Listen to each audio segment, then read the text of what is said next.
말씀을 전해 듣겠습니다.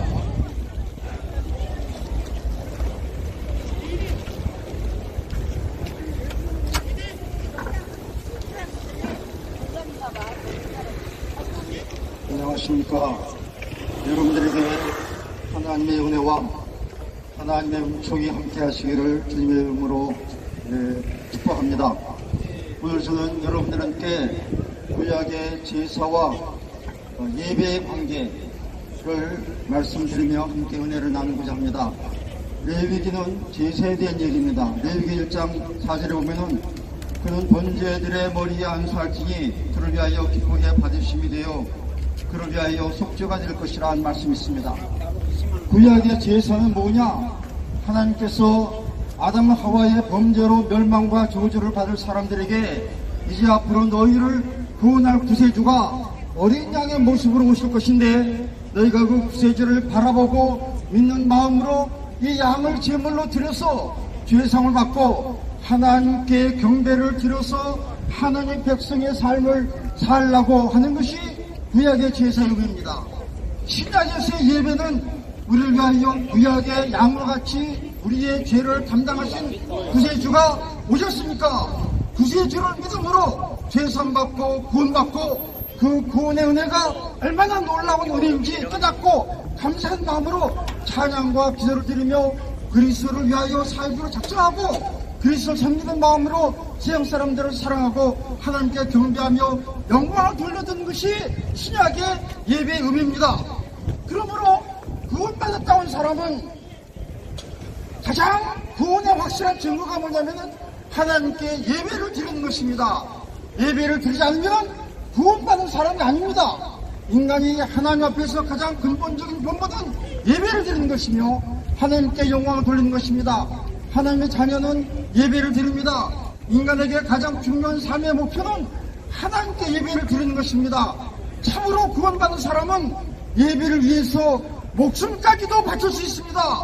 안에서뿐만 아니라 천국에서도 예배를 영원히 계속해서 드리는 것이 예배입니다. 그렇기 때문에 예배가 중요합니다. 구약의 예배는 제사인데 구약의 제사는 신약의 예배의 배경과 기초가 됩니다. 구약에는 5대 제사가 있습니다. 번제와 소제와 화목제와 속죄제와 속건제의 5대 제사인데 그 중에 번제가 이 제사의 기초가 됩니다. 기본이 됩니다. 세례 요한은 예수를 보고 보라 세상 죄를 지고 가는 하나님의 어린 양이로다. 이 말씀은 예수님이 제물이라 제사의 제물이다 그런 뜻입니다.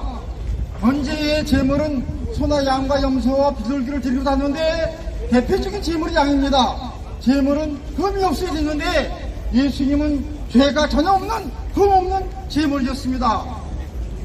예수 그리스도가 유일한 제물입니다. 신약에서의 제물도 예수 그리스도가 제물입니다. 제사를 드리는 사람은 제물에게 안수를 합니다.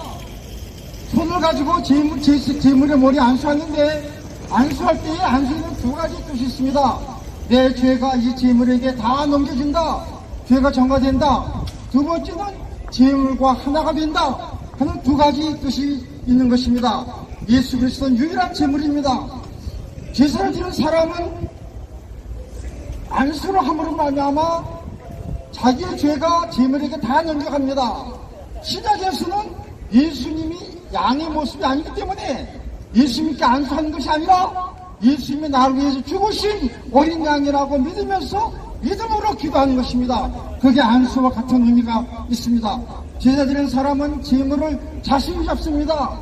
자신이 잡는데 자신이 내 죄가 이 죄를 다 이 제물에게 다 넘겨갔다 그러면서 제물을 자신이 잡아서 자신이 그 제물을 죽입니다. 근데 그것은 내 죄 때문에 대신 제물이 죽는다.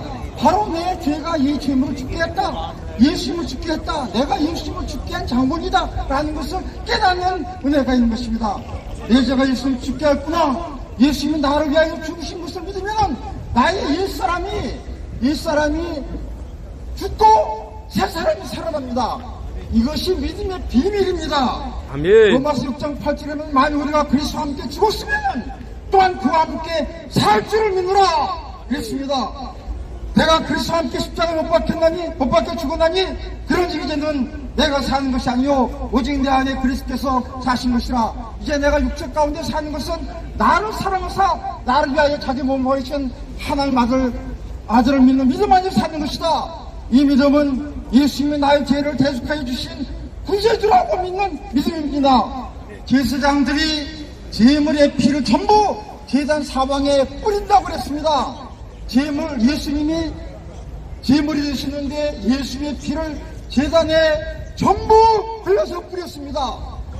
성경에는 피 흘림이 없으면 죄 사함이 없다고 말씀하셨고, 그의 아들 예수의 피가 우리를 모든 죄에서 우리를 깨끗게 하신다고 말씀했습니다. 그래서 예수님이 나를 위해서 죽으신 것을 믿고 예수님을 제물 삼아서 예배를 드리는 사람은 그 사람의 죄가 예수님을 통해서 용서받는 것입니다. 예수의 피가 우리 죄를 깨끗게 하신다고 이 사실이 정말 중요합니다. 구약의 제단은 신약의 예수님의 십자가를 의미합니다. 예수님이 십자가에서 피를 다 흘리셨습니다. 제사 드리는 사람은 제물의 가죽을 다 벗겨요. 근데 예수님은 십자가에서 옷을 다 벗김받았습니다. 사람들이 예수님의 옷을 다 벗겨버렸습니다. 예수님께서 벌거벗은 몸으로 십자가에 달렸습니다. 이것은 우리의 옛사람이 벗어진 것을 말합니다.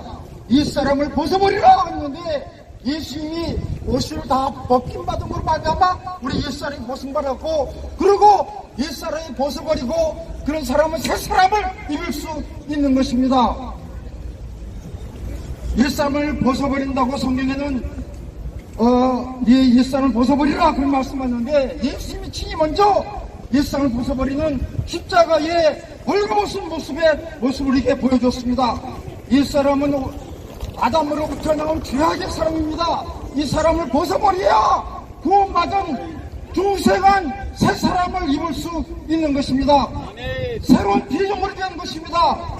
세상과 온전히 단절되고 내장 깊이 감추었던 죄까지 온전히 깨끗하게 씻어서 온전한 회개하는 새 사람이 되는 것입니다. 이 은혜가 여러분들에게 있기를 주님의 이름으로 축원합니다. 오늘이 이 새 사람 되는 역사가 바로 믿음의 비밀이기도 한 것입니다. 온전히 벗어버려서 새 사람이 되어야 됩니다. 새로운 피조물로 거듭난 생명이 되는 것입니다.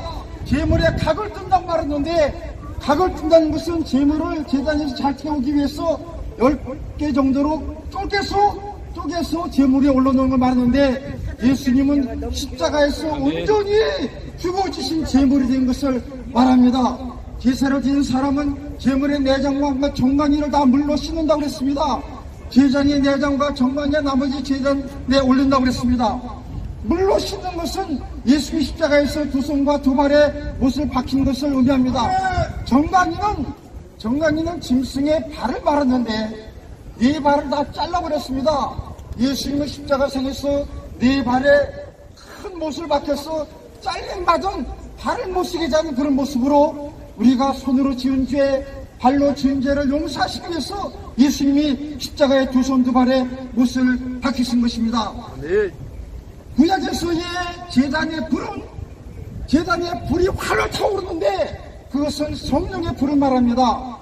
예수님은 하나님께 온전한 제물로서 하나님께 드리셨는데 성령으로 말미암아 자기를 하나님께 드렸다고 히브리서 9장 14절에는 하물며 영원하신 성령으로 말미암아 그 몸은 자기를 하나님께 드린 그리스도의 피가 어찌 내 양심을 죽은 행실에서 깨끗하게 하고 살아계신 하나님 숨기게 못하게 노냐, 그렇게 말씀했습니다.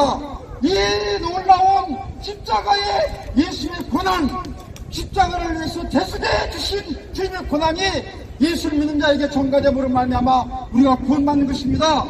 그래서 예배가 중요한 것입니다. 신약에서는 우리가 예수님과 동등되는 안수할 때 두 번째 의미는 제물과 하나가 되는 그런 의미가 있다고 했습니다. 제사를 드리는 사람이 제물 드리는 예수님과 같이 되는 것입니다. 그래서 우리가 신약에서는 우리가 제물이라고 말합니다. 우리가 깨끗한 제물이라고 말합니다. 산 제물이라고 말합니다. 그래서 우리가 하나님 앞에 제단에 드려지는데 바로 우리가 예수님과 같은 그런 제물로서의 의미가 있는 것입니다. 옛사람이 그리스도와 함께 죽어야 새 사람을 입을 수 있습니다. 우리가 제사를 드릴 때에는 그리스도와 함께 죽는 의미로 제 예배를 드려야 됩니다. 자신의 죄를 철저하게 회개하는 그런 모습으로 예배를 드려야 됩니다. 영적으로 예수님으로 죄의 사함을 받았으면 죄와 사함 받았으면 죄의 사함 받은 삶을 살기 위해서는 우리가 자신을 깊은 숨겨놓은 죄까지 철저히 회개함으로 말미암아 깨끗한 심령으로 하나님께 제사를 드립니다. 우리 자신도 예수님같이 예수님이 다른 사람 인생을 위해서 구원을 위해서 십자가에 죽으셨듯이 우리도 다른 사람에게 복음을 전하는 복음의 증인, 십자가의 증인, 보혈의 증인의 역할을 하라는 그런 의미가 이 예배에 있습니다. 신약에서의 제물은 보통 우리가 찬양이 제물이다, 기도가 제물이다, 우리 몸으로 다니는 삶이 제물이다, 우리가 봉사가 제물이다, 우리가 성님이 제물이다 이렇게 얘기합니다. 근데 그것은 참된 제물이 아니고 예수님이 참 제물인 것을 나타내기 위한 제물입니다. 그래서 예수님이 나를 위해서 구원하신 어린 양입니다. 구원하신 건 확실합니다. 그 은혜를 찬양하고 감사의 기도를 드리고 감사의 예불을 드리고 감사의 삶을 사는 것이 신약에서의 예배의 자세인 것입니다. 나의 모든 죄를 대속해 주신 예수님이 숙자해 주신 은혜와 영광을 감사하며 감사의 찬양을 드리고 감사의 기도를 드리고 감사의 헌금을 드리고 몸으로 감사의 삶을 살고 사람들에게 주님의 사랑을 나타내는 삶이 바로 신약에서 우리가 예배 드리는 자세인 것입니다. 하나님께서 예수 그리스도를 보내주셔서 나의 부지가 되게 하셔서 회산받고 청원 백성이 되고 하나님의 자녀가 되게 하신 은혜를 정말로 감사해서 정말로 감사한 마음으로 살고 감사한 마음으로 찬양을 드리고 감사한 마음으로 기도를 드리고 감사한 삶을 사는 것이 신앙에서 우리가 예배 드릴 때에 가장 중요한 자세입니다. 하나님께 이렇게 기쁘게 예배를 드리고 하나님께 영광을 돌리는 예배를 드리면은 하나님께로부터 놀라운 은혜를 받습니다. 우주를 창조하신 하나님께로부터 한 기쁘시고 한 영광을 받으시면은 하나님의 나라를 상속한 은혜뿐만 아니라 이 땅에서도 하나님이 우리와 동행해 주시고 우리가 함께 해주셔서 하나님의 평강과 하나님의 은혜와 하나님의 은총을 주시고 영적으로 주의를 하기 위해서 성령 충만과 은혜 충만과 말씀 충만과 기쁨 충만의 은혜 주셔서 우리를 하나님의 나라의 전략자의 하나님 나라를 세우던 하나님 나라를 증거하는 증인으로서의 사명도 넉넉하게 감당하게 하시는 것입니다. 하나님을 바로 믿고 하나님께 바로 예배를 드려서 여러분들에게 하나님의 놀라운 은혜와 축복이 있기를 주님의 이름으로 축원합니다. 주님의 이름으로 축원합니다. 말씀으로 은혜 많이 받으셨죠? 말씀을 여러분 심령에 심어서